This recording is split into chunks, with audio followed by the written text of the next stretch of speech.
They say money can buy anything, but standing in that rain, holding a dying woman and a child who believed in me, I learned the price of what I'd bought, and it was too high. 3 months earlier, the world looked different, simpler, the kind of simple that comes from never asking the hard questions. 10:15 p.m., Fairmont Olympic Hotel, Seattle. The applause still echoed in Marcus Reed's ears as he stepped through the marble lobby, past the glittering chandeliers and the men in $1,000 suits who clapped him on the shoulder like they knew him. They didn't. They knew his quarterly reports, his expansion into Asian markets, the Reed logistics empire that moved 40% of the Pacific Northwest freight. They knew the numbers. That was enough. The valet brought the Bentley around, black and gleaming under the hotel's golden lights. Lawrence held the door, his weathered face impassive as always, the kind of neutrality that came from 12 years of watching other people's lives unfold from the driver's seat. Marcus slid into the back, tugging at his bow tie until it hung loose around his collar. The Tom Ford tuxedo felt like a straitjacket now, expensive fabric that cost more than most people made in a month. The Patek Philippe on his wrist caught the interior light, $120,000 of Swiss engineering ticking away seconds he'd never get back. Lawrence's eyes found his in the rearview mirror. "Home, Mr. Reed?" Marcus glanced at his phone. 10:17 Owen's therapy session ran until 11. Dr. Patel didn't like interruptions, and Owen needed the full hour, needed the routine, needed the structure that Marcus couldn't always provide. "Not yet, drive around." The Bentley pulled into Seattle's night traffic, rain starting to speckle the windows. It always rained here. 43 inches a year, the locals said, like it was something to be proud of. Marcus watched the drops race each other down the Gettys, merging and splitting and disappearing into nothing. His phone buzzed, a text from his assistant. "Board approved Singapore expansion. Congratulations." Another buzz. "Eleanor Hastings wants meeting Vancouver acquisition." Another. "Your mother called. Third time today." Marcus silenced the phone and closed his eyes. The gala had raised $500,000 for children's hospitals. He'd given a speech about corporate responsibility, about giving back to the community, about how success meant nothing if it didn't lift others. 300 people had stood and applauded. The mayor had shaken his hand. A journalist from Seattle Times had asked for an interview about his philanthropic vision. He'd smiled through all of it, said the right words, posed for the photos. And now, alone in the back of a car that cost more than most people's houses, he felt nothing. Just the familiar hollow ache where something vital should have been. The rain picked up, drumming harder against the roof. Marcus opened his eyes, watching the city slide past. Pioneer Square, with its homeless camps tucked under awnings. The International District. Neon signs flickering in languages he couldn't read. 3rd Avenue, where the buses stopped running after midnight and the people who rode them had to find other ways home. A figure huddled in a doorway, rain-soaked cardboard boxes collapsing around them. Marcus looked away. Not his problem. He paid his taxes, donated to charities, wrote checks at galas. That was enough. It had to be enough. "Mr. Reed," Lawrence's voice carried a note of concern, "we should head to Dr. Patel's soon." Marcus checked the time. 10:43, 17 minutes. 5 more minutes, and the Bentley turned onto Pike Street, and that's when the rain became something biblical. Not drops anymore, but sheets, walls of water that turned the windshield into a blur. Lawrence slowed, hazards blinking, pulling toward the curb near a bus shelter. "Need to wait this out, sir. Can't see the road." Marcus nodded, already looking back at his phone. Emails piling up. Singapore wanted confirmation on warehouse locations.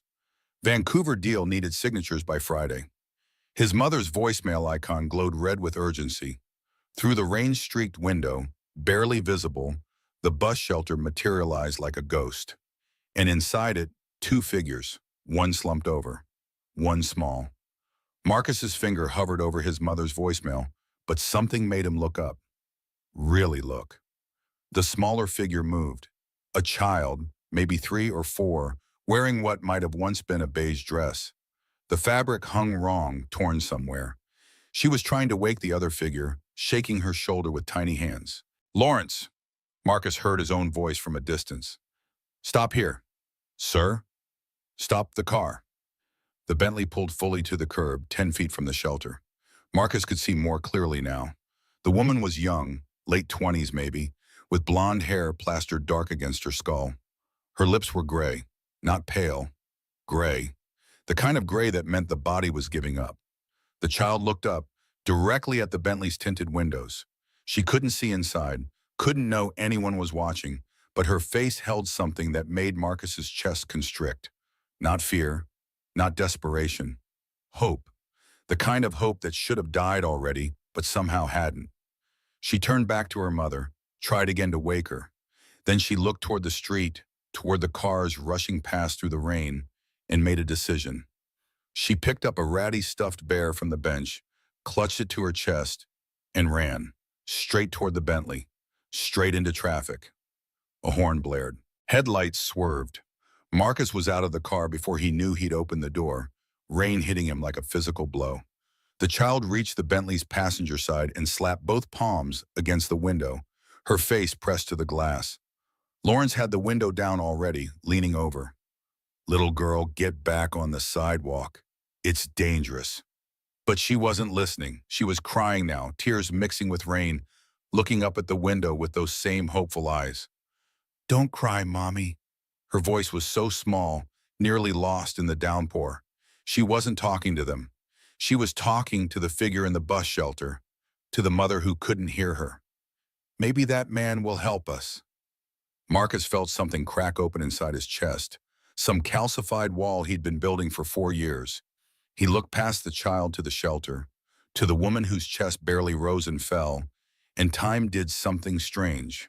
It stretched and compressed all at once, pulling him back to another hospital, another woman whose breathing had gone shallow and wrong, another moment when he'd been too late. 3 seconds. That's how long he stood there, rain soaking through $8,000 of Italian wool, while his mind calculated odds and logistics and consequences.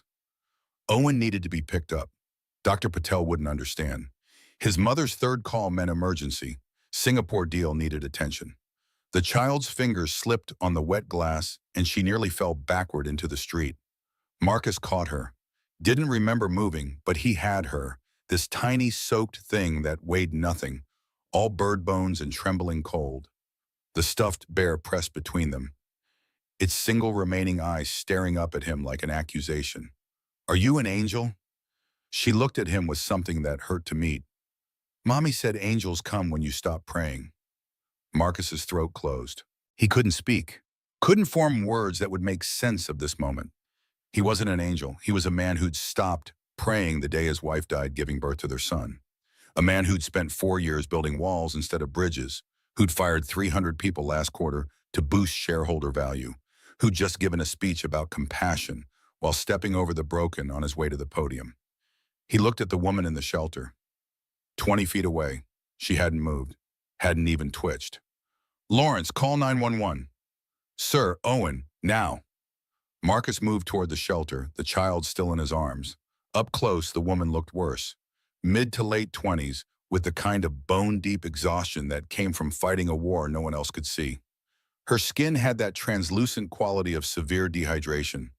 Her lips were cracked, bleeding at the corners. Her clothes were layered, 3 or 4 shirts that did nothing against the cold, a jacket with the lining torn out. He set the child down gently. "Stay here." The girl nodded, clutching her bear tighter, watching as Marcus knelt beside her mother. His knees hit the concrete, tuxedo pants soaking through immediately. He'd never get the stains out. The thought was absurd, meaningless, but his brain clung to it anyway. Her forehead was on fire. He didn't need a thermometer to know she was pushing 103, maybe 104. Pneumonia, had to be. The wet clothes, the exposure, the way her breathing rattled, shallow and fast. "Ma'am," he touched her shoulder carefully. "Ma'am, can you hear me?" Her eyes fluttered but didn't open. A sound escaped her, something between a moan and a word. He leaned closer, ear near her lips. "Ori." Sorry, she was apologizing. To who? Her daughter? God? The world? Marcus shrugged out of his tuxedo jacket, the one custom-made in Milan, $4,000 of wool and silk, and draped it over her shoulders. It wouldn't be enough. Nothing would be enough except real help, antibiotics, IV fluids, a warm bed. The child tugged at his shirt sleeve and he looked down. She was holding up her towel, offering it to him. He gets scared, she explained with a heartbreaking seriousness. But maybe he can help you not be scared too. Something in Marcus's chest tore completely free. Some last pretense of emotional control. He took the bear, held it with more care than he'd held anything in years, and tucked it gently beside the woman's face. Your mommy's going to be okay, he said to the child, and prayed it wasn't a lie. I promise. Sirens cut through the rain, growing louder. The ambulance appeared around the corner, lights painting the wet street in red and white strobes. Paramedics piled out, moving with practiced efficiency, hands already reaching for equipment. Marcus stood back, still holding the child as they worked. Blood pressure cuff, oxygen mask. Questions he couldn't answer.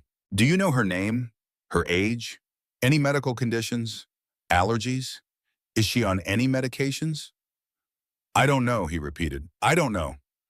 One of the paramedics, a woman with kind eyes and quick hands, looked up at him. Are you family? The child's arms tightened around his neck. She was shaking, whole body trembling, like a leaf in wind. He could feel her heartbeat against his chest. Too fast, rabbit quick with fear. Marcus looked at the paramedic, at the woman on the gurney, at the child who'd called him an angel, at the rain that just kept falling.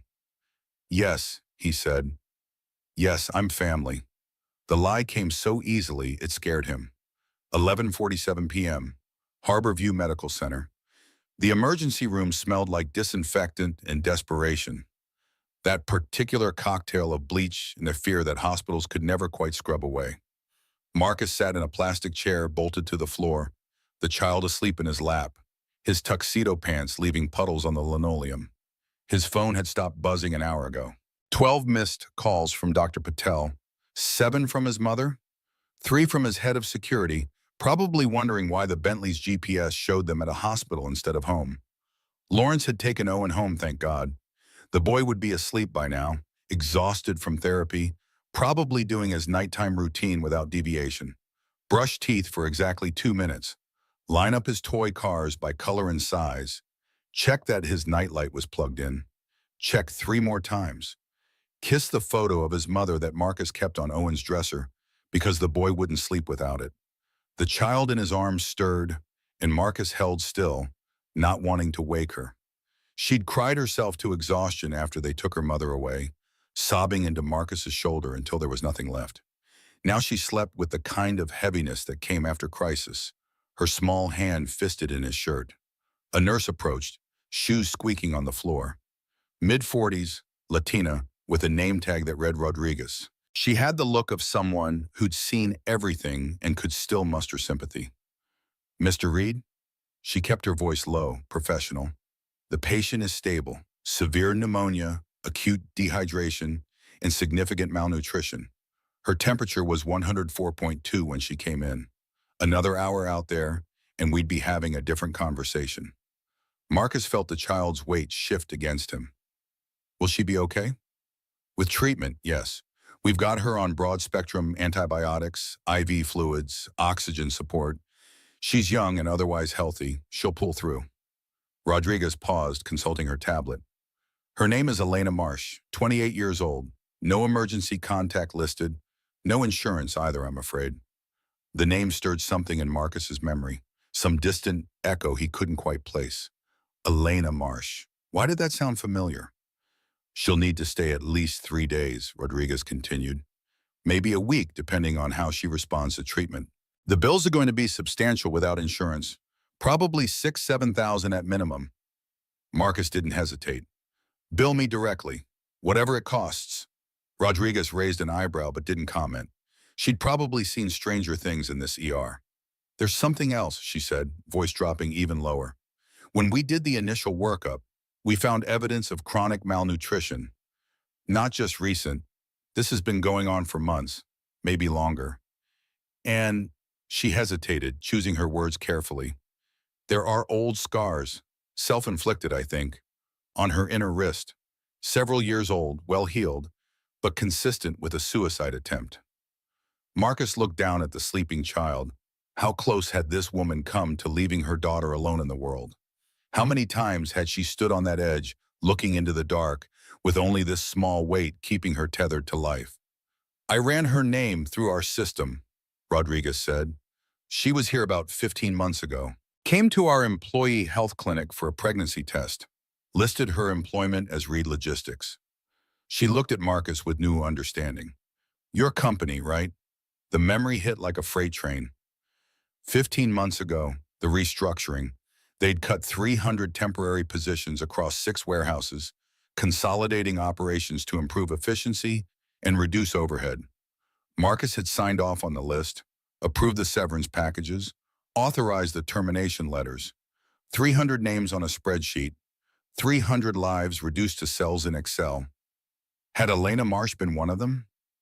He tried to remember, pulling up mental images of those meetings, his CFO presenting the numbers, his VP of operations explaining the redundancies, the board nodding approval, Marcus signing his name at the bottom of the page, already thinking about the next quarter's projections. He'd never looked at the names, never asked who these people were, what they'd be doing after Reed Logistics didn't need them anymore. They were just numbers, lines on a balance sheet, necessary casualties of business growth.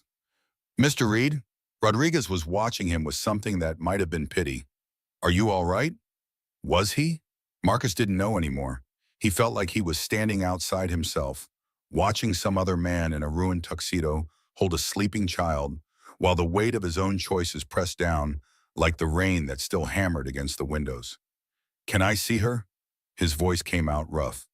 Elena, can I see her? Rodriguez nodded slowly.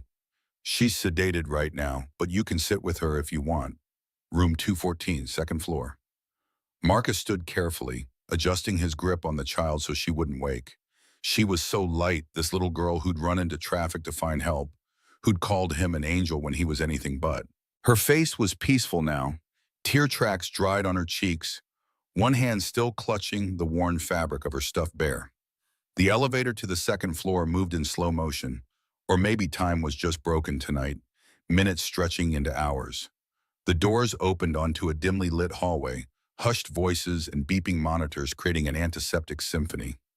Room 214 was at the end. The door stood ajar, soft light spilling into the hall. Marcus pushed it open slowly, not sure what he expected to find.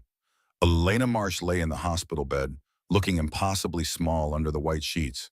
They'd cleaned her up, removed the layers of wet clothes, replaced them with a hospital gown. Her blonde hair spread across the pillow, no longer dark with rain. An IV line ran into her left arm. Oxygen tubes rested under her nose. A monitor beeped steady rhythm beside her, green lines tracking heartbeat and blood pressure, and the basic functions that meant alive. She looked younger than 28, fragile in a way that had nothing to do with physical size, and everything to do with how close she'd come to not existing anymore. Her face held traces of who she'd been before life ground her down, high cheekbones, full lips, the kind of features that would have been beautiful if she'd had the luxury of regular meals and safe sleep. Marcus sat in the chair beside her bed, the child still sleeping against his chest. He didn't know what he was doing here, didn't know what he could possibly say when she woke up. Sorry I fired you when you were pregnant and needed insurance. Sorry I never bothered to learn your name until I found you dying in the rain. The apologies felt worthless, empty words that couldn't undo the choices that had led to this moment. He'd built an empire on efficiency and growth, on quarterly earnings and shareholder value. He'd told himself it was business, nothing personal, just the way things worked in a competitive market. But efficiency had a human cost. Growth meant someone else's contraction. Shareholder value came from somewhere, and that somewhere was the difference between Elena Marsh having a home or dying on a bus bench. How many others were there? How many people had he cut loose without a second thought? People with children and rent and medical bills. How many Elena Marshes had he created with the stroke of a pen? The child stirred, lifting her head from Marcus's shoulder. Her eyes opened slowly, confused by the unfamiliar room, the antiseptic smell, the woman in the bed. Then memory returned, and her face crumpled. Mommy? Her voice was so small, barely a whisper. Is Mommy okay? She's sleeping, Marcus said gently. The doctors gave her medicine to help her feel better. But she's not going to disappear? The question hit Marcus like a punch to the solar plexus. What kind of life had this child lived that her first fear was disappearance? How many times had she watched her mother slip away into fever dreams or despair or places a 3-year-old couldn't follow? No, sweetheart, she's not going to disappear. I promise. The child studied his face with ancient eyes, weighing whether to trust this stranger in the wet tuxedo. Whatever she saw must have been enough, because she nodded and settled back against him, her gaze fixed on her mother. They sat like that for a long time, watching Elena breathe, listening to the monitor's steady beep. Marcus's mind churned through possibilities and consequences. He could pay the hospital bill, would pay it, but that was the easy part. Money always was. The hard part came after. Where would Elena go when they discharged her? Back to the streets? Back to that bus shelter to wait for the next pneumonia, the next close call? And the child? What was her name? He realized he'd never asked. This little girl who'd saved her mother's life by running into traffic, who'd offered him her bear to make him less afraid, and he didn't even know what to call her. Sweetheart? He pitched his voice soft, gentle. What's your name? She looked up at him, considering whether to answer. Sophie, she finally said. Sophie Marsh. I'm 3.5. It's nice to meet you, Sophie. I'm Marcus. Marcus. She tested the name, turning it over in her mouth. Are you really an angel? You don't have wings. No, he said honestly. I'm not an angel. I'm just a man who should have stopped sooner. Sophie thought about this with the gravity that children bring to profound questions. Mommy says it's never too late to do the right thing, even if you did wrong things before. The wisdom of it, coming from someone so young, made Marcus's throat tight. He wondered what kind of conversations Elena had with her daughter, what lessons she'd managed to teach despite having nothing, losing everything. Your mommy sounds very smart.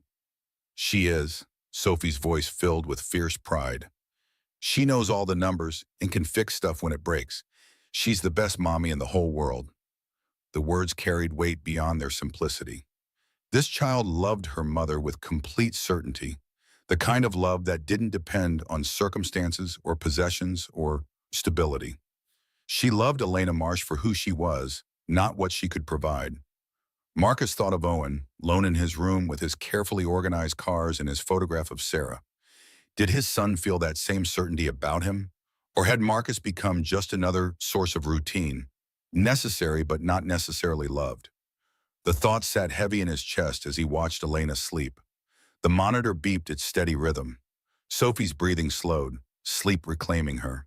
And Marcus Reed, CEO of a logistics empire, holder of more wealth than most people saw in 10 lifetimes, sat in a hospital room and felt more lost than he'd ever been. His phone buzzed in his pocket, barely audible. He pulled it out carefully, not wanting to disturb Sophie. A text from Dr. Patel. Marcus, we need to talk about tonight. Owen had a very difficult time when you didn't arrive. This inconsistency is harmful to his progress. Please call me in the morning. Guilt twisted in Marcus's gut. Owen, his son, who needed him, who'd been waiting at therapy for a father who never came. He'd called Lawrence to pick the boy up, but that wasn't the same. Owen needed routine, needed predictability, and Marcus had shattered that tonight for a woman and child he didn't know. Except he did know them. Not personally, not their stories or struggles, but he knew them in the abstract. They were the cost of doing business, the acceptable losses, the necessary cuts. They were the 300 names on a spreadsheet that he'd never bothered to make human. Until now. Elena's eyes fluttered beneath closed lids, REM sleep kicking in as her body fought infection and exhaustion. What was she dreaming about? Her daughter? The life she'd lost? Or maybe something simpler? Warmth, dryness, the absence of fear. The rain against the window had lessened to a gentle patter. Marcus checked the time, 2:17 a.m. In a few hours, the sun would rise on another day. Owen would wake up, do his morning routine, probably be angry or confused that Marcus hadn't been there last night. The Singapore deal would still need signatures. His mother would still be demanding answers for her ignored calls. Life would go on, the machine of Marcus Reed's existence grinding forward with all its carefully maintained momentum. But something had shifted tonight. Some fundamental calculation recalibrated. He couldn't unsee Elena Marsh's gray lips, couldn't unhear Sophie's small voice asking if he was an angel. He couldn't unknow that his signature on a termination letter had set this chain of events in motion, that somewhere in his drive for efficiency and growth, he'd forgotten that numbers had names. Names had faces. Faces had children who called them mommy and believed they were the best in the whole world. The door opened softly and Rodriguez appeared with another nurse. "Mr. Reed, we need to check her vitals. You might want to step out for a moment." Marcus stood carefully, Sophie's weight familiar now in his arms. He looked back at Elena one more time before leaving. In the harsh fluorescent light, he could see more clearly the toll of months or years on the street, the hollow beneath her cheekbones, the way her collarbones jutted sharp against skin, the scars on her wrist that Rodriguez had mentioned, faint lines barely visible unless you knew to look. She tried to leave, tried to escape whatever pain had become unbearable, but something had pulled her back, kept her tethered to this world. He'd bet everything he owned in that the something was the child in his arms, this little girl who'd offered her bear to comfort a stranger. In the hallway, Marcus found a bench and sat, letting Sophie settle more comfortably. She murmured something in her sleep, a word that sounded like home, and he wondered when she'd last had one, when either of them had. His phone buzzed again. His mother this time, not giving up. He stared at the screen, at Catherine Reed's name glowing insistent, and for once in his life, he ignored it. Whatever she wanted could wait. The world could wait. He had promises to keep, even if he didn't yet know how to keep them. 7:43 a.m., still room 214. Marcus woke to movement, muscles cramping from hours in a chair meant for short visits, not sleeping. Sophie was awake in his lap, sitting very still, her eyes locked on the hospital bed. Elena's eyes were open. She stared at the ceiling, not moving except for shallow breaths that made the sheets rise and fall. The oxygen tubes were still in place, the IV still dripping clear fluid into her arm. Her face held the blank expression of someone surfacing from deep unconsciousness, trying to piece together where they were and why. Then her head turned, slowly taking in the room. The monitors, the white walls, the window showing gray Seattle morning. Her gaze found Sophie, and something in her face cracked. Relief and anguish mixing into an expression that hurt to witness. "Baby," she whispered, voice raw from the oxygen tube. "Oh, baby, I'm so sorry."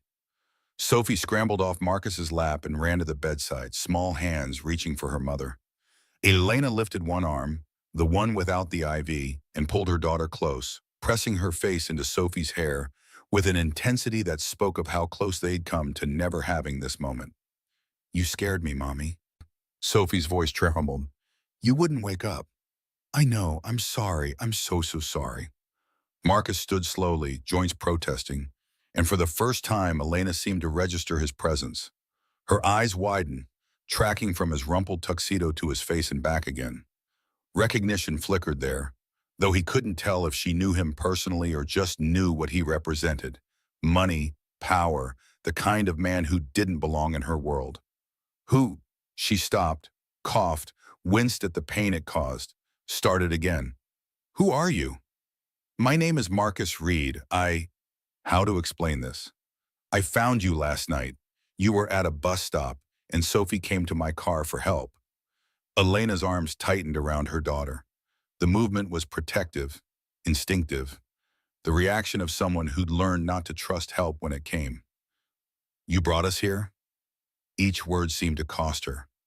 "To the hospital?" "Yes." "I can't," another cough. "I can't pay for this. I don't have insurance. I don't have anything." "You don't need to pay." Marcus kept his voice level, non-threatening. "I've taken care of it." Her expression shifted from confusion to suspicion to something harder. "Well, it was a fair question. Why did strangers help? What did they want in return?" In Elena's world, Marcus imagined there were always strings attached, always a price that came due later. "Because you needed help," he said simply, "and because I could." She studied him with eyes that had seen too much, weighing his words against every broken promise and false kindness she'd probably endured. Sophie pressed closer to her mother, sensing the tension. The angel man helped us, Mommy. He gave you his fancy coat, and he let me hold his hand in the ambulance, and he stayed all night even though his clothes got all wet. Elena's gaze sharpened, taking in Marcus's ruined tuxedo for the first time, really seeing the water stains and wrinkles, the bow tie hanging undone around his collar. $8,000 of formal wear destroyed. Most people he knew would have sent the car around, called 911 from a distance, made sure help arrived without getting personally involved.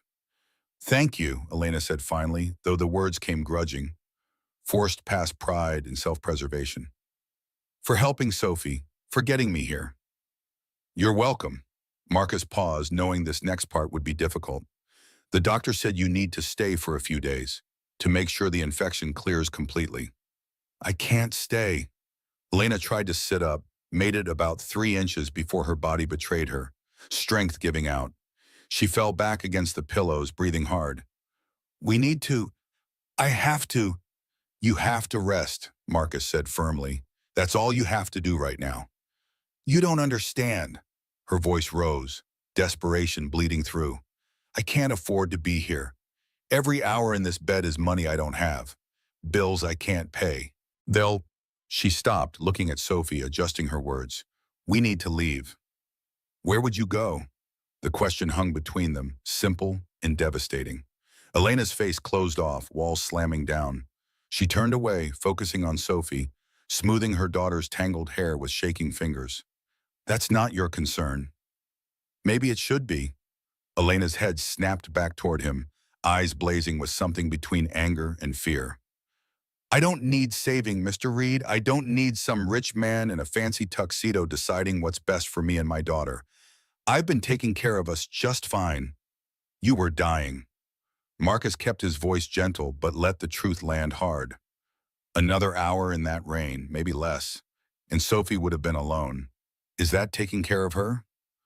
The words were cruel, necessary. Elena flinched like he'd struck her, eyes welling with tears she refused to let fall. Sophie looked between them, small face confused and scared, sensing the adult tension she couldn't understand. You think I don't know that? Elena's voice dropped to barely a whisper. You think I don't lie awake every night terrified of exactly that? Of leaving her alone? Of failing her? Of not being enough? She pressed her face into Sophie's hair again, shoulders shaking. I'm trying. I'm trying so hard, and it's still not enough. The raw pain in her voice struck something deep in Marcus's chest, in the place where his own failures lived. How many nights had he lain awake wondering if he was enough for Owen? If being a single father was destroying his son slowly, if the boy would be better off with someone who understood him, who wasn't broken by grief and guilt? I know you're trying, he said quietly. I can see that, but trying doesn't mean you have to do it alone. I am alone. Elena lifted her head, met his eyes with devastating directness. That's the reality. There's no one else. It's just me and Sophie, and whatever I can manage to hold together.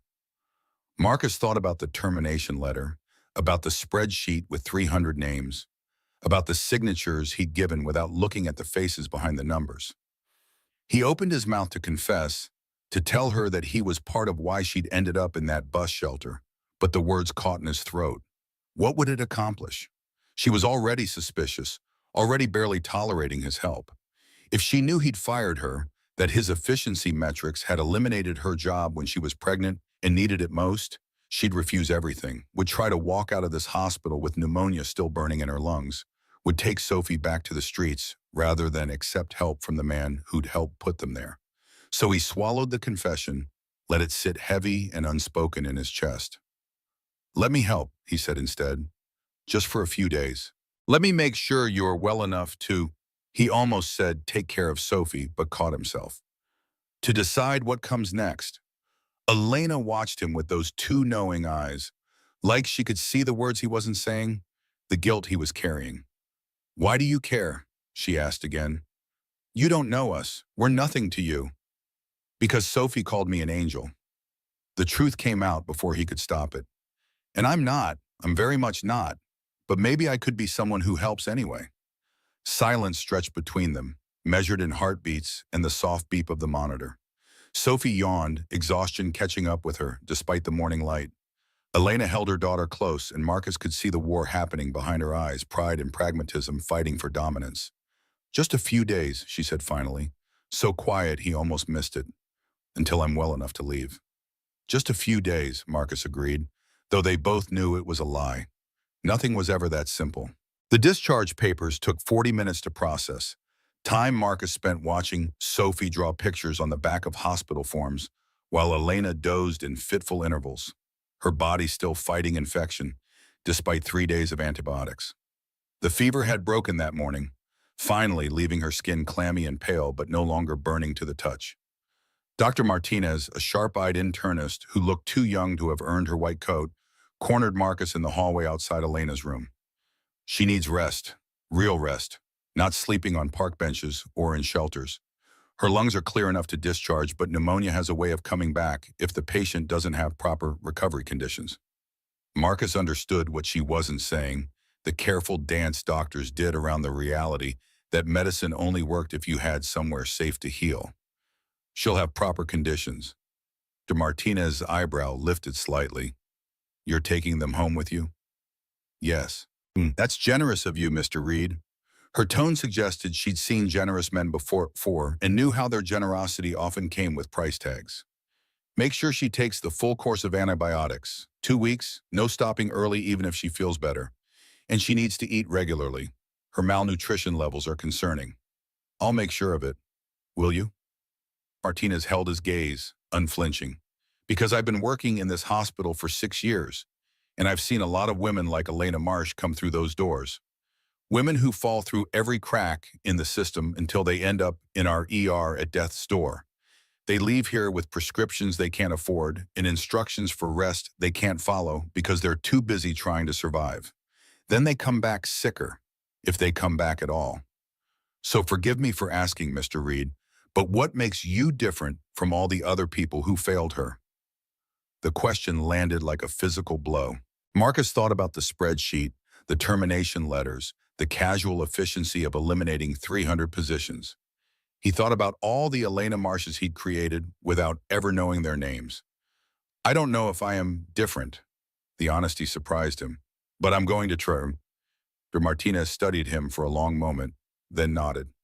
Good, because that little girl in there has already lost too much. Don't add yourself to the list of people who let her down. Lawrence brought the Bentley around to the hospital's main entrance at noon, the Seattle sky heavy with clouds that threatened more rain. Marcus emerged first, carrying Sophie, who'd fallen asleep against his shoulder during the wait. Elena followed slowly, one hand braced against the wall, the other clutching a plastic bag containing her few possessions. Sophie's bare, a water bottle, 3 worn dollar bills. She stopped when she saw the car, something in her expression shuddering closed. That's your car? Yes. I can't. She swayed slightly, caught herself. We'll take the bus. You've done enough. The nearest bus stop is 4 blocks away. You can barely stand. I'll manage. Sophie stirred, lifting her head from Marcus's shoulder. Mommy, my legs hurt. Can't we ride in the fancy car? Just this once? Elena looked at her daughter, and Marcus watched the war play out across her face again. Pride versus pragmatism, self-sufficiency versus survival. Sophie's legs hurt because they had spent months walking everywhere, sleeping on concrete, standing in lines at shelters and soup kitchens, 3 years old and already worn down by circumstances she didn't understand. Just this once, Elena whispered, and let Marcus guide her toward the Bentley. Lawrence held the door open, his face carefully neutral as he'd been trained to be, though Marcus caught the flicker of surprise when Elena climbed in with visible difficulty. The leather seats probably cost more than she'd made in a year at Reed Logistics. The car itself cost more than most people's houses. The drive to Mercer Island took 20 minutes through midday traffic, crossing Lake Washington on the I-90 floating bridge. Sophie pressed her face to the window, watching the water slide past below. Elena sat rigid beside her daughter, hands folded tight in her lap, looking at everything and nothing. Where are we going? Her voice was carefully flat, giving nothing away. My home. You'll have your own room, your own space, whatever you need to recover. For how long? as long as it takes. Elena turned to look at him directly for the first time since they'd left the hospital. Nobody does something like this without wanting something in return. So what is it you want, Mr. Reed? The question was fair, expected even. Marcus had spent 3 days thinking about how to answer it, how to explain motivations he didn't fully understand himself. In the end, he settled for the truth. I want to sleep at night without seeing your face. I want to look at my son and not wonder how many other children I've hurt without knowing their names. I want, he stopped, the words catching. I want to believe I'm not the man I've been for the past 4 years. Elena's expression didn't soften, but something shifted in her eyes, a fractional recognition of shared pain. That's a heavy burden to put on a stranger. I know. I'm sorry. You can refuse. I can take you anywhere else you want to go, but I'm asking you to stay, at least until you're well. No strings, no expectations, just a safe place to heal. There are always strings. Elena looked out the window as the Bentley turned onto a tree-lined street, houses getting progressively larger, more expensive. Even when people don't mean for there to be. Especially then. They pulled through iron gates that opened automatically, up a curved driveway flanked by Japanese maples turning red with autumn. The Reed estate sat at the end, 12,000 square feet of modern architecture in glass and stone, angles sharp against the gray sky. A fountain marked the circular drive, water cascading over black granite in perpetual motion. Sophie's eyes went wide. Is this a castle? It's a house. But Marcus heard how it sounded, the inadequacy of the word for something this excessive. He'd bought the place 6 years ago, back when he and Sarah were planning their future, dreaming of filling the rooms with children and laughter. Now it echoed empty most days, just him and Owen and Mrs. Brennan moving through spaces too large for what remained of their family. Lawrence opened the doors, and Marcus helped Elena out carefully. She moved like someone much older, each step deliberate, pain etched around her eyes. Sophie clutched her stuffed bear and stayed close to her mother's side. Suddenly shy in the face of all this wealth, the front door opened before they reached it. Mrs. Brennan stood in the entrance, her expression the practiced neutrality of someone who'd served the wealthy long enough to hide judgment. She was 60-something, gray hair pulled back in a severe bun, wearing the uniform she preferred, black slacks and a crisp white shirt that said professional without being servile. Mr. Reed, welcome home. Thank you, Mrs. Brennan. This is Elena Marsh and her daughter Sophie. They'll be staying with us for a while. Can you prepare the guest suite in the West Wing? Something flickered across Mrs. Brennan's face, too quick to read. Of course, sir. I'll have it ready within the hour. And please let Owen know I'm home. I need to talk with him. Mrs. Brennan's expression tightened almost imperceptibly. Master Owen has been quite distressed by your absence, sir. Dr. Patel called twice this morning. Guilt twisted in Marcus's stomach. 3 days. He'd been gone 3 days, the longest he'd ever left Owen with just the staff. The boy would be spiraling, routine shattered, anxiety running unchecked through his small body. Marcus had called every night, but phone calls weren't the same as presence, weren't the same as the stability Owen needed like oxygen. I'll go to him now, Marcus turned to Elena. Mrs. Brennan will show you to your room. If you need anything at all, just ask. Elena nodded, exhaustion evident in every line of her body. Sophie leaned against her mother's leg, thumb in her mouth, looking around the massive foyer with wide, uncertain eyes. Marcus climbed the curved staircase to the second floor, his feet heavy on marble steps that cost more per square foot than Elena probably made in a month. The contrast sat bitter in his mouth. This house, this life, built on the backs of people like her, people he'd never bothered to see as human until their suffering literally collapsed at his feet. Owen's room was at the end of the north hallway, door closed, the do not disturb sign he'd made in occupational therapy hanging from the handle. Marcus knocked softly 3 times, paused. Twice more. The pattern Owen needed to feel safe. Owen, it's Dad. Can I come in? Silence. Then small footsteps, the sound of the lock clicking open. The door opened a crack, and Owen peered out, his blue eyes, Sarah's eyes, red-rimmed and wary. You left. His voice was flat, affect dulled the way it got when he was overwhelmed. You were supposed to pick me up from Dr. Patel, but you didn't come. Lawrence came instead. You broke the pattern. I know, buddy. I'm so sorry. There was an emergency. You always say that. Owen's hands flapped briefly at his sides, a stim Marcus recognized as escalating anxiety. You say work is an emergency, meetings are emergencies. Everything is an emergency except me. The words cut deeper than any boardroom criticism Marcus had ever received.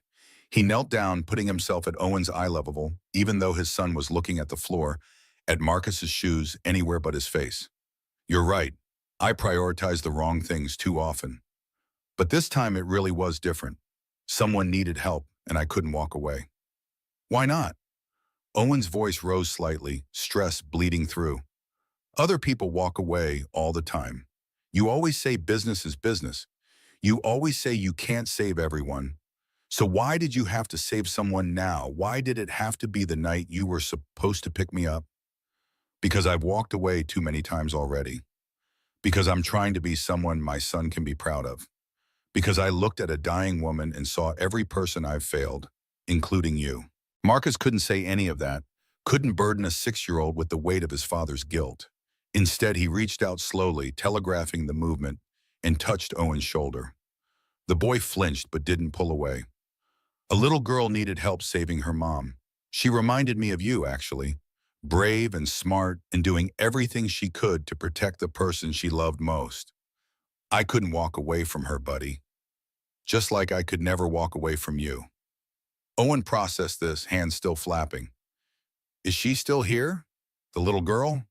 Yes, she and her mom are going to stay with us for a little while, just until her mom gets better. In my house? In the guest wing. You probably won't even see them much.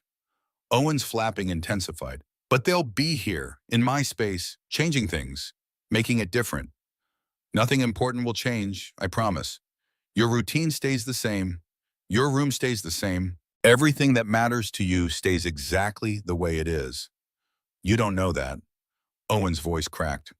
Mom said things would stay the same, and then she died. You say things will stay the same, but they never do. Everything always changes, and I hate it. I hate change. Marcus felt something break open in his chest, the careful compartmentalization he used to function crumbling under the weight of his son's pain. Owen was right. Things changed. People died. Promises meant nothing against the chaos of existence. Sarah had promised to come home from the hospital with their baby, and instead Marcus had buried his wife and brought home a son who'd never known his mother's touch.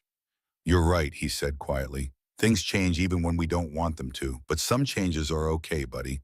Some changes make things better instead of worse. Can you trust me enough to see if this is one of the good changes? Owen finally looked at him, blue eyes swimming with tears he didn't know how to shed. What if I can't? What if they make everything wrong and I can't fix it? Then we'll figure it out together. You and me the way we always do. Owen thought about this for a long moment, hands gradually stilling. Then he stepped forward and wrapped his arms around Marcus's neck in the tight, full-body hug that meant I'm scared, but I'm trying to be brave. Marcus held his son, breathing in the smell of the lavender soap Mrs. Brennan used on Owen's sheets, feeling the small body trembling slightly with emotion he couldn't name.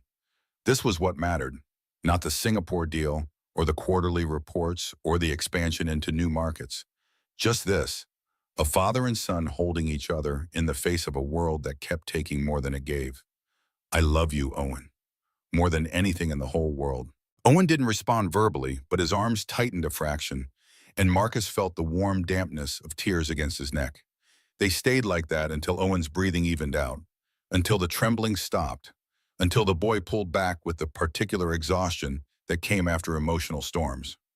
Can I have screen time now? I missed my tablet time yesterday because Lawrence didn't know the schedule. 30 minutes, then lunch. Mrs. Brennan made your favorite, grilled cheese with the crusts cut off. Owen nodded and retreated into his room, the door closing with decisive firmness. Marcus stood slowly, knees protesting, and let out a long breath. His phone buzzed. Dr. Patel, again, probably wanting to discuss Owen's missed therapy and Marcus's unreliability as a parent. He silenced it and headed back downstairs. Elena's voice drifted from the kitchen, quiet but tense. Marcus followed the sound and found her standing near the center island, Sophie beside her, both of them staring at Mrs. Brennan with barely concealed discomfort. Simply explaining the house rules, Mrs. Brennan was saying, her tone polite but with edges underneath. Mr. Reed prefers quiet during working hours. The study is off limits. Master Owen requires routine and doesn't do well with disruptions. Meals are served at specific times. Breakfast at 7, lunch at noon, dinner at 6. If you need something outside those hours, please check with me first. Elena's jaw was set tight. We're not planning to be here long enough for any of that to matter. Nevertheless, while you are here, it's important to respect the household structure. Mr. Reed is a very busy man with significant responsibilities. I'm sure you understand. The subtext was clear. Don't be a burden. Don't take advantage. Remember, you don't belong here. Marcus stepped into the kitchen, and Mrs. Brennan turned to him with a tight smile. Mr. Reed, I was just orienting your guests to the household routine. Thank you, Mrs. Brennan. Could you give us a moment? The housekeeper's expression flickered. Surprise, then something harder, before settling back into professional neutrality. Of course, sir. I'll finish preparing the guest suite. She left with measured steps, spine rigid with whatever thought she was keeping locked behind propriety. Marcus turned to Elena, who was looking everywhere except at him. I apologize for that. Mrs. Brennan means well, but she's very protective of Owen and the household stability. You don't need to apologize. She's right. Elena's voice was carefully neutral. We don't belong here. This was a mistake. If you could just take us to a shelter. Mommy, I'm tired. Sophie's small voice cut through the tension. My legs hurt, and I'm really tired. Elena looked down at her daughter, and Marcus watched the fight drain out of her, shoulders slumping. Sophie did look exhausted, dark circles under her eyes that no 3-year-old should have. The hospital stay had been hard on her too, sleeping in uncomfortable chairs, eating vending machine food, watching her mother fade in and out of consciousness. Please stay. Marcus kept his voice gentle. At least for tonight. Let Sophie rest in a real bed. Let yourself rest. We can figure out everything else tomorrow. Elena closed her eyes briefly, swaying on her feet. When she opened them, the defeat in her expression hurt to see. Just tonight. Just tonight, Marcus echoed, knowing they were both lying again. Mrs. Brennan had indeed prepared the guest suite, a spacious 2-bedroom arrangement with its own sitting area and bathroom. The rooms were decorated in soft neutrals, expensive but not ostentatious, the kind of tasteful wealth that whispered rather than shouted. Sophie made a small sound of wonder when she saw the beds, both queen-size with cloud-soft duvets and more pillows than any 2 people needed. Can I jump on it? She looked up at her mother with such hope that Marcus's chest ached. Just a little bit. Elena managed a small smile. Then we need to rest. Sophie climbed onto the nearest bed and bounced twice, giggling, before collapsing into the pillows with a sigh of pure contentment. It's so soft, Mommy, like sleeping on a cloud. Elena sat on the edge of her own bed, hands gripping the mattress edge like she was afraid it might disappear. Her eyes were wet, though no tears fell. I'll let you settle in, Marcus said. If you need anything, there's a phone by the nightstand. Just press 0 for Mrs. Brennan or 1 for me directly. Thank you. The words came out thick. For all of this, I don't... She stopped, shook her head. Thank you. Marcus left them there, closing the door softly. In the hallway, he leaned against the wall and let his own exhaustion crash over him. 3 days of hospital chairs and worry, 3 days of watching Elena fight pneumonia while Sophie tried to be brave, 3 days of wondering what the hell he was doing, bringing strangers into his home. Except they weren't strangers anymore. Sophie had slept on his shoulder and called him an angel. Elena had trusted him enough to accept help, even though everything in her eyes said she'd been burned by trust before. Owen had hugged him and cried and admitted he was scared of change. Marcus pulled out his phone and looked at the missed calls. 17 from his mother, 8 from Dr. Patel, 12 from his assistant about Singapore. The world kept spinning, kept demanding his attention, kept insisting that other things mattered more than this moment. He deleted every notification without reading them and headed to his study. The weeks that followed developed their own careful rhythm, a household learning to accommodate strangers in its midst. Elena recovered slowly, color returning to her cheeks, strength rebuilding in muscles that had been eating themselves for fuel. She spent the first few days mostly sleeping, waking only for meals that Mrs. Brennan delivered to the guest suite with cool efficiency. Sophie, resilient in the way only children can be, adapted faster. She explored the house in cautious increments, memorizing the layout, touching expensive things with reverent gentleness. Marcus would find her in different rooms: the library with its floor-to-ceiling books, the conservatory with its grand piano, the morning room with its view of the lake. She avoided Owen, sensing his need for space and routine. The two children orbited each other like shy planets, occasionally visible to each other but never quite intersecting. Until the afternoon, Marcus found them both in the library, separated by 20 feet in a careful understanding. Owen sat at his usual spot by the window, lining up his toy cars in precise rows sorted by color and size. Sophie was cross-legged on the floor near the opposite wall, the stuffed bear in her lap, watching Owen with fascination. Marcus started to intervene, worried Owen would be upset by the intrusion, but his son spoke first without looking up from his cars. "You can play over there if you are quiet. Red cars go first, then blue, then green, then yellow. That's the rule." Sophie nodded solemnly. "I'll be very quiet. I'm good at quiet." Something in the way she said it, "I'm good at quiet," made Marcus's heart clench. 3 years old and already trained to make herself invisible, to take up as little space as possible in a world that had no room for her. "You don't have to be quiet," he found himself saying. Both children looked up at him with identical, startled expressions. "You can play however you want. This is your home too, Sophie, at least for now." Sophie's eyes went wide. "Really?" "Really." Owen frowned, hands pausing over a red Mustang. "But I need quiet to concentrate." "Then maybe Sophie can be a little bit quiet, and you can be a little bit flexible. Think you can both do that?" Owen considered this with the seriousness he brought to all negotiations. "She can play quiet games, and she can't touch my cars unless I say it's okay." "I won't touch them," Sophie promised. "I'll just watch. Watching is my favorite game anyway." Owen returned to his cars, apparently satisfied. Sophie settled back against the wall, and Marcus realized she was drawing, not with crayons, which she didn't have, but with her finger on the hardwood floor, tracing invisible pictures only she could see. He left them there, two broken pieces from different puzzles somehow finding a way to coexist in the same space.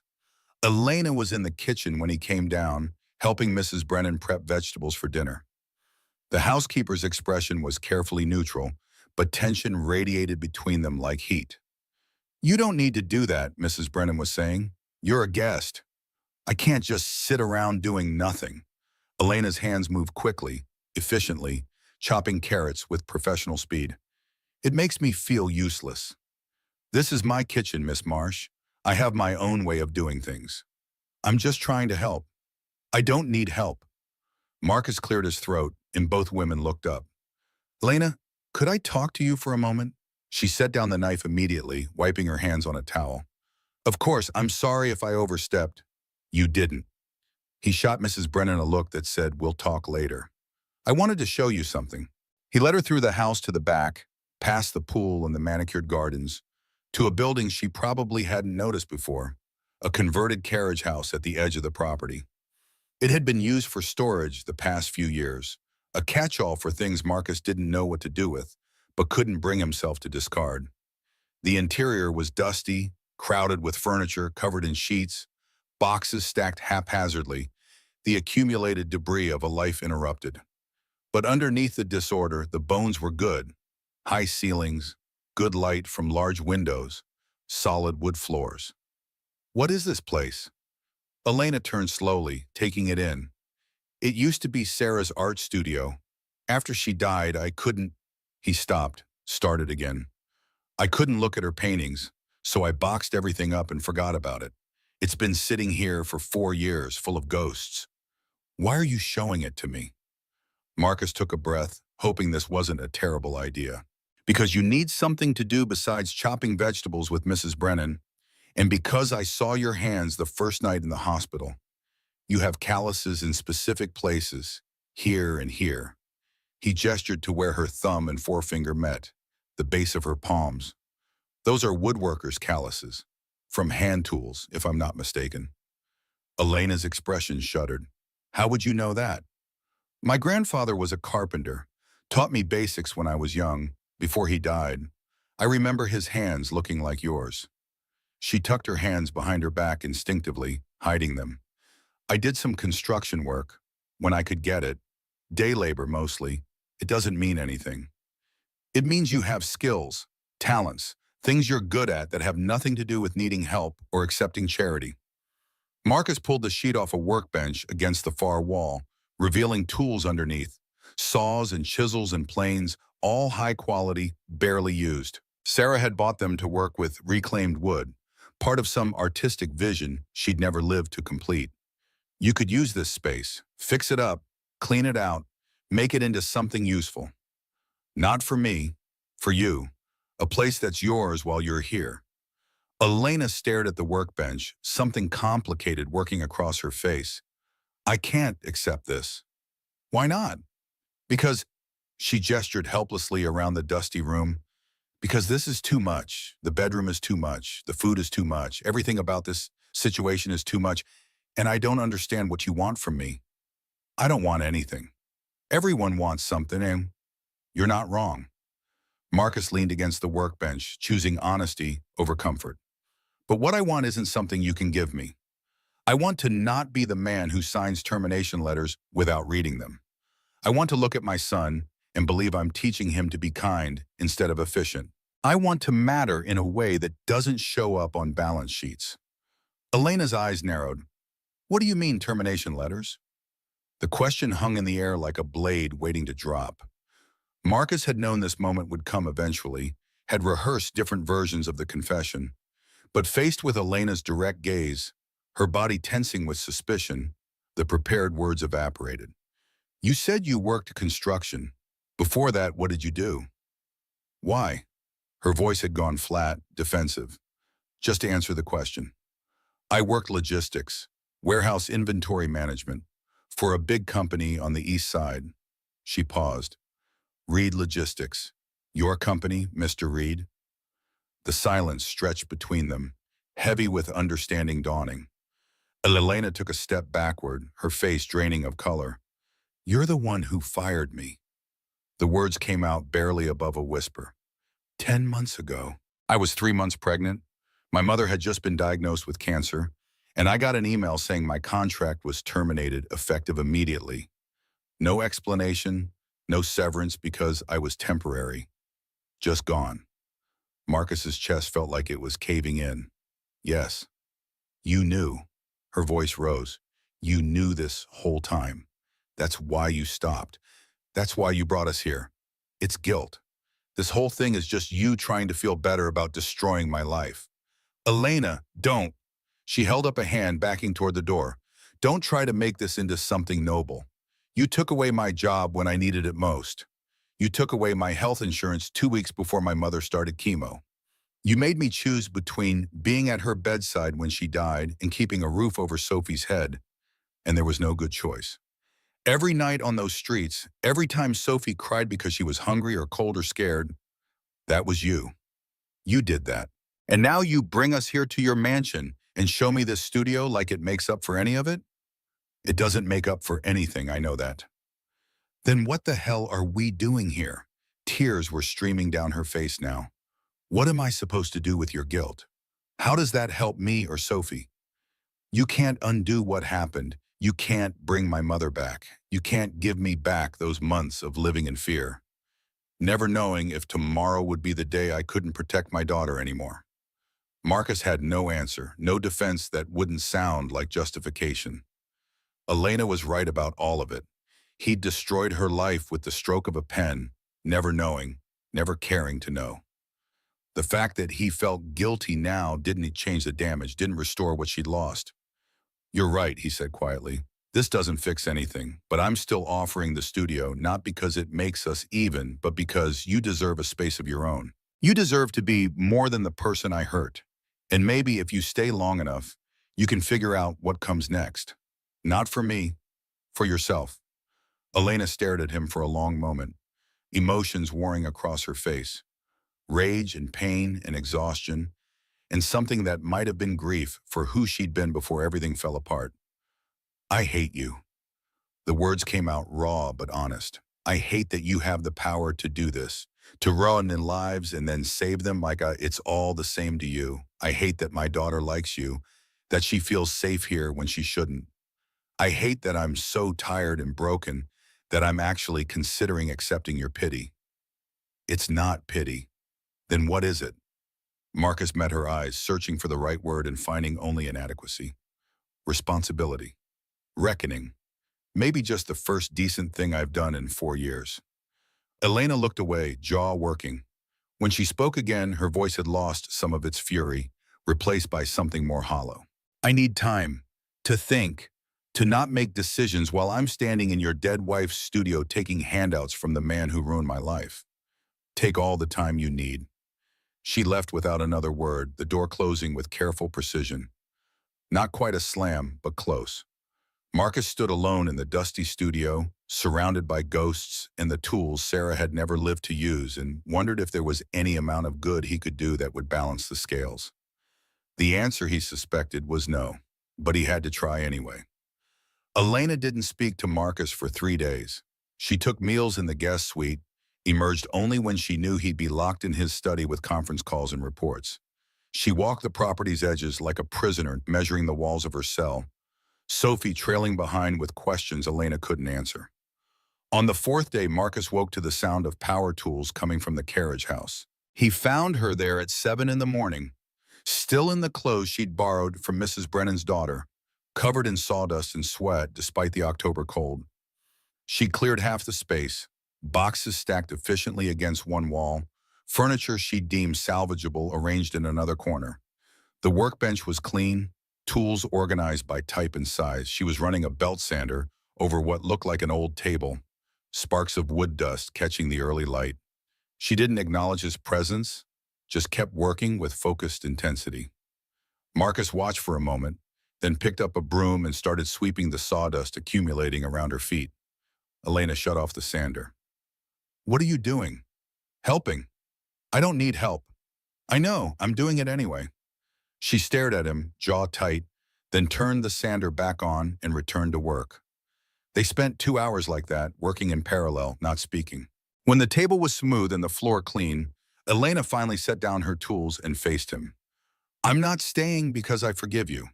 I'm staying because winter is coming and Sophie needs stability. That's all. That's enough. Don't mistake this for friendship or redemption. You don't get absolution just because you're paying the bills. I know. Elena wiped her hands on a rag, leaving smears of wood stain across her palms. I'm going to fix furniture, refinish pieces, repair what's broken, sell them if I can. Mrs. Brennan said there's a consignment shop in Bellevue that might take quality work. I'll pay you rent, $200 a month. It's all I can manage right now, but it's something. You don't have to. Yes, I do. Her voice cut sharp. I have to pay my way. I have to contribute something. Otherwise, I'm just charity, and I can't live like that. I won't. Marcus understood. Pride was sometimes the only thing left when everything else got stripped away. $200 a month? For the studio space. Deal. Something in Elena's shoulders relaxed fractionally. Deal. The truce was fragile, held together by unspoken rules and careful distance. But it held. Owen noticed the change first. He had a way of reading emotional weather that neurotypical people missed, sensing shifts in household tension the way animals sensed storms. He found Marcus in the study one evening, standing at the window watching Elena carry lumber across the yard. Is Miss Elena still angry? Marcus turned from the window. What makes you think she was angry? Her face gets tight when you're in the room, like she's trying to make it not move, and she doesn't look at you unless she has to. People do that when they're angry but trying to be polite. 6 years old and already reading micro-expressions like code. She has reasons to be angry with me. I made some choices that hurt her before I knew who she was.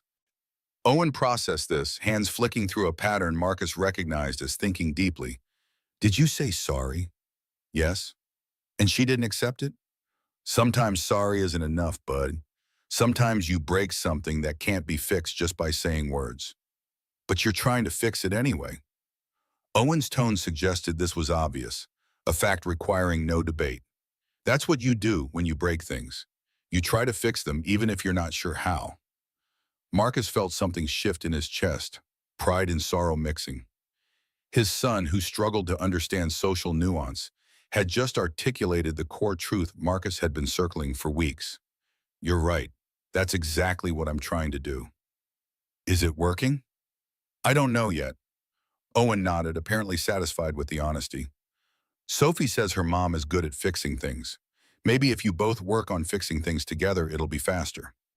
The logic was pure six-year-old simplicity, the kind that cut through adult complications and found the heart of the matter. Marcus pulled his son close, pressing a kiss to the top of his head. When did you get so wise? I've always been wise. You just started listening better. The observation landed like a dart. Owen was right about that too. Marcus had been too buried in his own grief and guilt to really hear what his son was saying, too focused on maintaining routines and managing symptoms to recognize the profound intelligence underneath the autism. I'm sorry I haven't been listening as well as I should. It's okay, you're learning. Owen pulled back, already moving toward his next thought. Can Sophie come play cars with me tomorrow? I thought of a new sorting system, and I want to show someone who'll understand. You'll have to ask her yourself, buddy. Owen's face scrunched with anxiety. What if she says no? Then she says no, and that's okay. But you won't know unless you ask. Owen considered this, then nodded with the determination of someone preparing for battle. I'll ask at breakfast. He did the next morning in front of everyone. The kitchen fell silent when Owen approached Sophie's chair, hands already flapping with nervous energy. Do you want to play cars with me? I have a new system. It's based on chassis weight distribution and aerodynamic coefficients, but I can explain it in simpler terms if you need. Sophie looked up from her cereal, spoon halfway to her mouth. What's aerodynamic? Aerodynamic. It means how air moves around the car to make it faster or slower. I can show you with diagrams. Okay. Sophie's face split into a genuine smile, the first one Marcus had seen that reached her eyes. I like diagrams, and I like cars, especially the red ones. Red ones go first in my system, Owen explained with utmost seriousness, because red is the fastest color. That's scientifically proven. Sophie nodded like this made perfect sense. Can I bring Mr. Bear? He likes cars too. Bears don't like cars. They're mammals, not machines. Mr. Bear is a special bear. He likes everything. Owen thought about this, logic warring with the desire for companionship. Okay, but he can only watch, no touching the cars. He'll just watch. He's very good at watching. They disappeared after breakfast, two small figures heading toward the library with a sense of purpose that made Elena's expression do something complicated. She caught Marcus's eye across the kitchen, and for a moment the wall between them thinned. Thank you, she mouthed.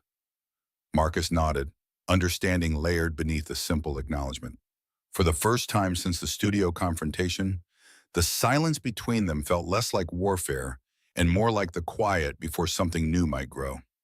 The call from Catherine Reed came on a Tuesday, 3 weeks into Elena's residency. Marcus was reviewing quarterly projections when his mother's number lit up the screen, and he made the mistake of answering. Marcus, finally, I've been trying to reach you for weeks. I've been busy, Mother. Too busy for family? Catherine's voice held the particular edge she used when disappointed, which was often. I'm in Seattle for a charity luncheon.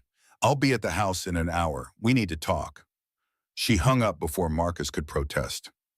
He stared at the phone, dread settling in his stomach like lead.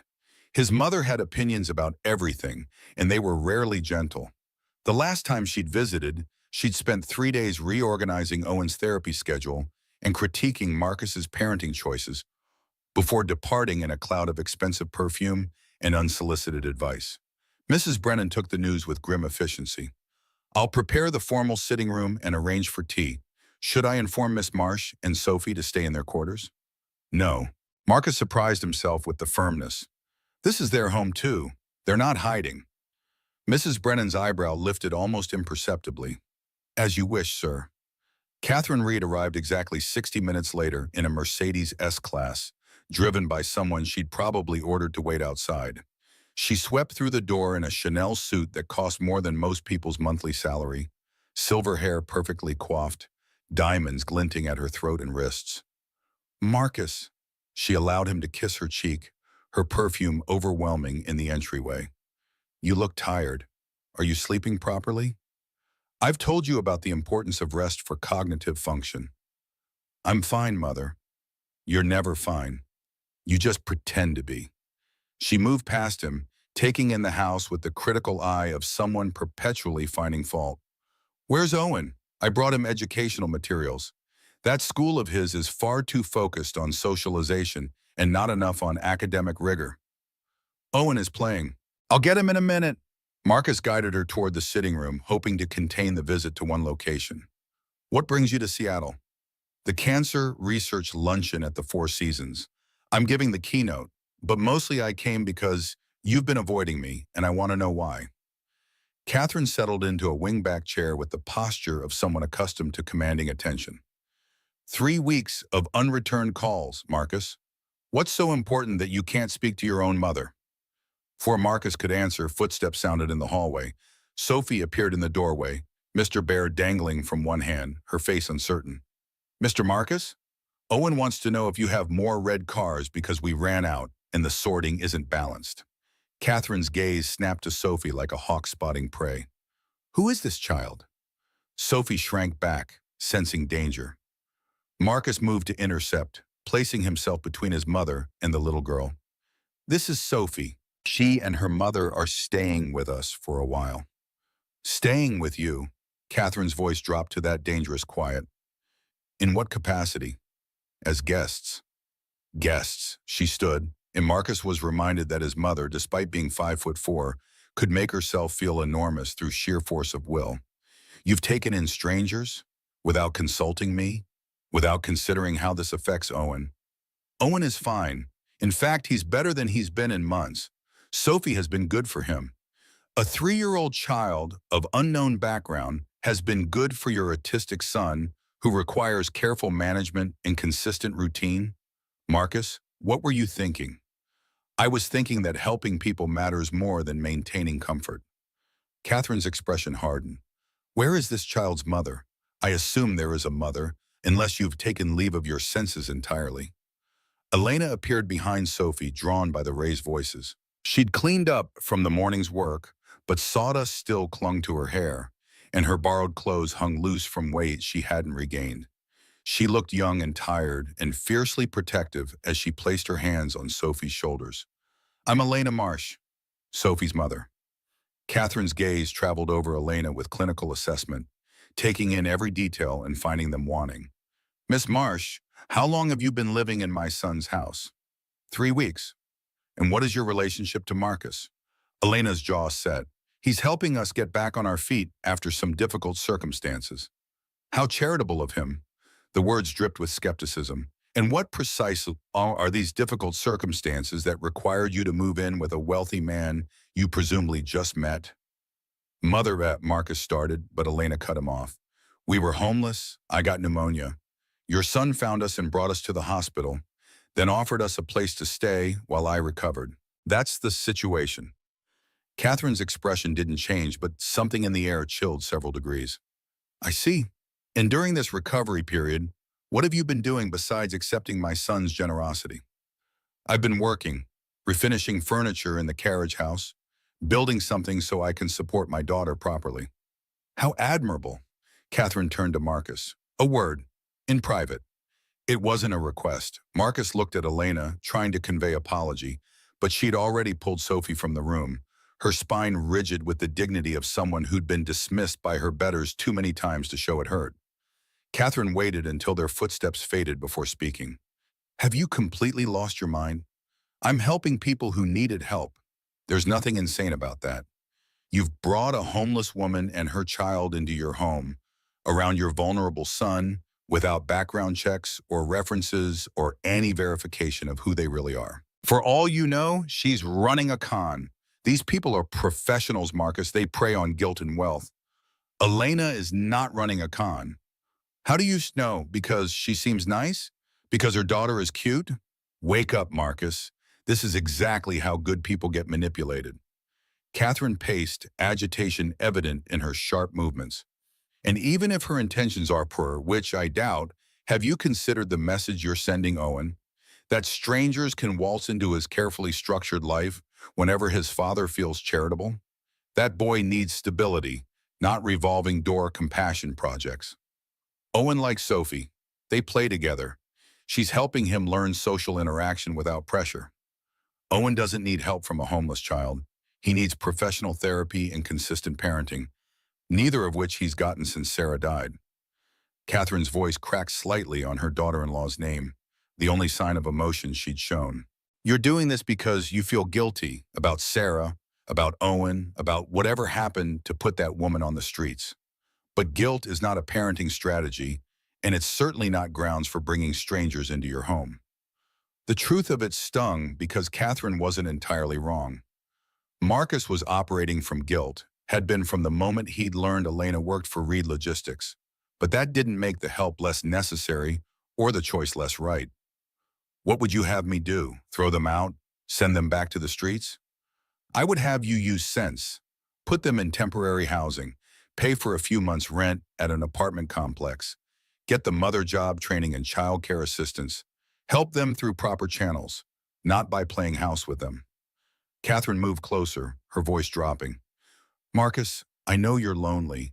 I know raising Owen alone has been impossibly hard, but this woman is not Sarah's replacement, and that child is not the sibling Owen lost. You can't build a family out of guilt and desperation. I'm not trying to replace anyone. Then what are you doing? Because from where I stand, it looks like you're setting everyone up for heartbreak. That woman will get attached to this life. Her daughter will get comfortable. Owen will form bonds. And then what? They leave, and Owen's routine is shattered again? Or they stay, and you're supporting them forever out of obligation? There's no good ending here, Marcus. Only different versions of pain. Marcus sank into a chair, the weight of his mother's logic pressing down. She was right about the complications, right about the risks. He'd brought Elena and Sophie into this house without thinking through the long-term consequences, without considering how extraction would work if it came to that. But he also remembered Elena's gray lips, Sophie's small voice asking if he was an angel, the way Owen had smiled when Sophie understood his car sorting system. Some things mattered more than risk management. I'm not sending them away. His voice came out quiet but firm. They stay as long as they need to. Catherine's expression closed off completely. Then I need to speak with my attorney. About what? About protecting Owen's interests, about ensuring my grandson isn't endangered by your impulsive decisions. She gathered her purse, movements sharp with anger. I love you, Marcus, but you're not thinking clearly, and someone needs to protect Owen from the consequences of your guilt. If you won't do it, I will. She left in a sweep of expensive fabric and implied threats, the Mercedes pulling away with a spray of gravel that made Mrs. Brennan wince. Marcus sat in the empty sitting room, his mother's words echoing, about protecting Owen's interests, about ensuring my grandson isn't endangered. If you won't do it, I will. He pulled out his phone and called the one person who might understand. Gerpietsu answered on the third ring. Marcus, I was about to call you. We need to discuss Owen's progress. I know, but first I need to ask you something. Hypothetically, could my mother petition for custody of Owen? Silence on the other end, heavy with implications. What's happened? She doesn't approve of some choices I've made. She threatened to involve attorneys to protect Owen's interests. I need to know if that's just anger talking or a real threat. Dr. Patel exhaled slowly. Under Washington state law, grandparents can petition for custody if they can demonstrate the current custodial parent is unfit or that the child's welfare is at risk. It's a high bar, but not impossible. Why would your mother think Owen is at risk? Marcus explained the situation. Elena, Sophie, the past 3 weeks, Catherine's concerns about strangers and stability.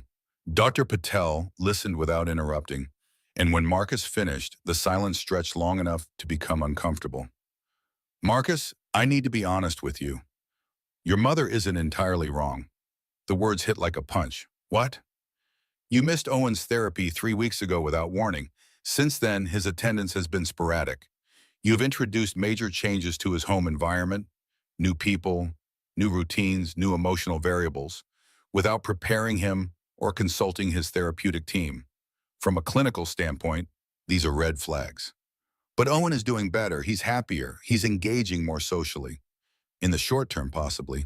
But what happens when this arrangement ends? When Elena and Sophie leave and Owen has to process that loss on top of everything else he's experienced? You're setting him up for a significant attachment disruption, Marcus. That's not responsible parenting. Marcus felt the walls closing in, his mother on one side, his son's therapist on the other, both telling him he was making a mistake. Maybe they were right. Maybe he was being reckless, letting guilt drive decisions that would hurt everyone in the end. So what should I do? Create boundaries, set timelines, make it clear to Owen that this is temporary, and most importantly, get back to his regular therapy schedule. Missing sessions sends the message that his treatment isn't a priority, and that's exactly the kind of pattern a custody evaluator would scrutinize. Dr. Patel's voice softened. I'm not saying you were wrong to help these people. I'm saying you need to be strategic about how you do it, especially where Owen is concerned. Your son comes first, Marcus. Always. I know he does. Then prove it. To your mother, to me, to the court if it comes to that. Show everyone that you can be compassionate without compromising Owen's well-being. Marcus ended the call and sat staring at his phone, Dr. Patel's words circling. Your son comes first. Always. It was true, non-negotiable. But did putting Owen first mean abandoning Elena and Sophie? Did it mean every act of kindness had to be weighed against potential psychological damage? He found Elena in the carriage house, working on a chair that had probably sat in someone's attic for decades. She was using a chisel to remove old veneer, careful, precise movements that spoke of skill and patience. She looked up when he entered, read something in his face, and set down her tools. Your mother doesn't approve. That's putting it mildly. She wants us gone. Marcus wanted to deny it, but the lie stuck in his throat. She's concerned about Owen, about stability and routine, and what happens when you eventually leave. When we leave, Elena's voice was flat. Not if, when. Elena, no, she's right. This was always temporary. We both knew that. I knew that. She turned back to the chair, hands gripping the chisel too tight. How long do we have? A week? 2? I'm not asking you to leave. But you're thinking about it, because your mother's right. We're a disruption, a complication, and you have a son who needs stability more than we need charity. It's not charity. Then what is it? Elena spun to face him, and her eyes were bright with unshed tears. You keep saying that, but you won't tell me what this is. If it's not charity and it's not guilt, and it's not some attempt to fix what you broke, then what the hell are we doing here, Marcus? He didn't have an answer. Or maybe he did, but it was too complicated, too entangled in motivations he didn't fully understand himself. He'd brought them here to ease his conscience. Yes. But somewhere along the way it had become about more than that, about Sophie's laugh echoing through empty hallways, about Elena's fierce determination to rebuild her life, about the way Owen lit up when Sophie understood his explanations. It had become about what felt right, even when logic said it was wrong. I don't know, he admitted. I don't know what this is or where it's going or how it ends, but I know I'm not ready to end it yet. That's not good enough, Elena's voice cracked. Sophie is getting attached. She asks me every night if this is our real home now. I keep telling her it's temporary, but she's 3. She doesn't understand temporary. She just knows she has her own bed and enough food and a boy who plays with her like she matters. And when we leave, when you finally decide the complications outweigh the convenience, it's going to break her heart. So your not knowing isn't good enough, Marcus. Not for her. The truth of it sat heavy between them. Marcus had been so focused on his own guilt and Owen's needs that he hadn't fully considered what this was doing to Sophie, how security given and then taken away might hurt worse than never having it at all. I'm sorry, you're right. I should have thought this through better. Should have, Elena laughed bitterly. The story of my life. Everyone should have done better, thought harder, cared more. But they didn't, and here we are, and sorry doesn't change anything. She turned back to her work, dismissing him. Marcus stood there for a moment, wanting to say something that would fix this, make it better. But there was nothing to say. Elena was right. His mother was right. Dr. Patel was right. He was playing with lives, and someone was going to get hurt. The sound of breaking glass brought him running back to the house. He found Mrs. Brennan in the kitchen, sweeping up the remains of what looked like a serving platter. Her hands were shaking. "I'm sorry, Mr. Reed, it slipped." "It's fine. Are you hurt?" "No, I just—" She set down the broom and pressed her palms flat against the counter. "Your mother called. She wants me to document everything. Every interaction with Miss Marsh and Sophie. Times, dates, anything that might be relevant to Owen's welfare." Marcus felt ice slide down his spine. "She asked you to spy for her. She asked me to protect Master Owen. Sir, I've been with this family for 15 years. I watched you and Miss Sarah build this life. I was there when Owen was born, when his mother died. I've dedicated myself to this household's well-being." Mrs. Brennan met his eyes, and her expression held something close to desperation. "But I don't know what the right thing is anymore. Miss Marsh works hard. She doesn't take advantage. Sophie is a sweet child who's been through things no child should experience. But your mother's concerns aren't baseless. Owen does need stability, and you have been different since they arrived. Distracted. Torn. So what are you going to do? Report back to my mother?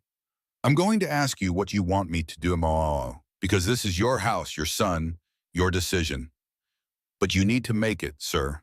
You need to decide what comes first and commit to it fully. Otherwise, everyone suffers. Owen, Miss Marsh, Sophie, even you." Marcus looked at the broken platter scattered across the floor, shards of porcelain that could cut if you weren't careful. Everything felt like that right now, sharp-edged, dangerous, requiring careful navigation, or someone would bleed. "Tell my mother nothing is happening that endangers Owen. Tell her Elena and Sophie are here with my full knowledge and consent, and that this is my home and my choice." He met Mrs. Brennan's gaze steadily. "And if she wants to challenge that, she can do it through proper legal channels, not by recruiting my staff to build a case against me." Mrs. Brennan nodded slowly. "As you wish, sir." She finished cleaning up the glass, and Marcus watched her work, wondering if loyalty could be divided or if eventually everyone had to choose sides. He was asking Mrs. Brennan to choose his side against his mother, asking Dr. Patel to trust his judgment despite the red flags, asking Owen to accept change when stability was the boy's lifeline. He was asking too much of everyone. But the alternative was sending Elena and Sophie back to nothing, back to bus stops and pneumonia and the slow grind of poverty. He couldn't do that, wouldn't do that, even if it cost him everything. Owen found him in the study that night after Sophie and Elena had retreated to their suite. The boy climbed into Marcus's lap without asking, something he rarely did anymore, and pressed his face against his father's chest. "Are Miss Elena and Sophie leaving?" Marcus's arms tightened around his son. "What makes you think that?" "I heard grandmother on the phone with Mrs. Brennan. She was using her angry voice, the one that sounds polite but isn't. She said you were making poor choices and I deserve better." "Buddy, I like Sophie." Owen's voice was muffled against Marcus's shirt. "She doesn't make me feel weird. She just listens to my explanations and asks good questions. And Miss Elena fixed my drawer that was sticking, and she didn't make me talk about feelings after. She just fixed it and left. I like that they're here. I like it too. Then why does grandmother want them gone?" How to explain adult complications to a 6-year-old mind that processed in concrete absolutes? Marcus searched for words that would be honest without being overwhelming. "Grandmother is worried that having them here might be hard for you. That if you get used to them being around and then they leave, it might hurt." Owen processed this, hands doing their familiar flapping pattern. "Like when Mom left?" The question drove straight through Marcus's chest. "Yes, like that. But Mom didn't want to leave. She got sick and died. That's different from choosing to leave." Owen pulled back to look at Marcus's face, his expression serious. "Miss Elena and Sophie aren't sick, right? They're not going to die?" "No, buddy, they're not sick." "Then if they leave, it's because someone makes them or because they want to. And if they want to leave, that's okay because people should do what they want. But if someone makes them leave when they don't want to, that's not okay. That's mean. The child logic was flawless, cutting through all the adult justifications and landing on simple truth. If Elena and Sophie were forced out because of Catherine's threats or Dr. Patel's concerns or Marcus's own fear of complications, that was choosing cruelty over kindness. You're right, Owen. That would be mean. So don't let grandmother do it. You're the parent. Parents are supposed to protect people, not make them leave when they're safe. Marcus held his son close, breathing in the scent of lavender soap and innocence, feeling the steady heartbeat of the one person in the world he'd die to protect. Owen was right. Parents were supposed to protect people. That didn't stop when convenience demanded otherwise. Okay, buddy, I won't let anyone make them leave. I promise. You're good at keeping promises. Owen settled back against Marcus's chest, apparently satisfied. Except when you're not, but you're trying to be better. The assessment was devastatingly accurate. Marcus laughed despite everything, despite the weight of his mother's threats and Dr. Patel's concerns and Elena's rightful anger. Owen had a way of reducing complex situations to their essentials. And right now, the essential was simple. Try to be better. Keep the promises that matter. I love you, Owen, more than anything. I know, you tell me all the time. It's one of your patterns. Owen yawned, sleep creeping in. Can we stay like this for a while? As long as you want. They sat like that until Owen fell asleep, father and son holding each other against a world that kept demanding impossible choices. And Marcus made a decision. His mother could threaten. Dr. Patel could warn. Elena could push him away out of self-preservation. But he was done letting fear make his choices. He was done choosing the safest path when the right path was clearly marked. Elena and Sophie were staying. Not as charity cases or guilt projects, but as people who mattered. As family, in the way family meant more than blood, commitment, choice, showing up day after day even when it was hard. He'd figure out the rest as he went, but they were staying.